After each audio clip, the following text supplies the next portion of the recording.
Morning guys, share ko lang pala guys. Kahapon may nakita akong ibon dito, akala ko sisiw ng manok o bibi, pato.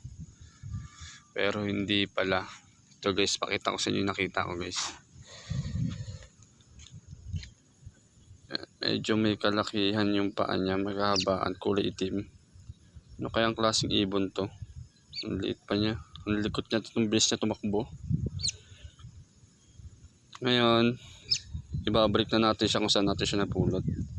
Sana makabalik ka sa yung pamilya, yung mama, at mabuhay ka. Balik na natin siya. Okay, tumakbo ka na. Iiwan na kita dyan, papasok na ako. Umuni ka na at marinig ka ng mama mo. May klaseng ibon to guys. Ang haba ng paa oh. Kulay itim. Kala ko sisiw eh. Sisiw or bibe. Pero hindi pala. Dito ko siya nakita sa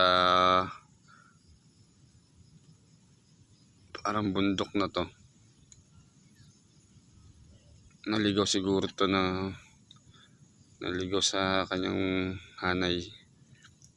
Okay, sumakas ka na. Ako'y aalis na. Lakas na, lakas. Bye. Yun nga pala guys, bye.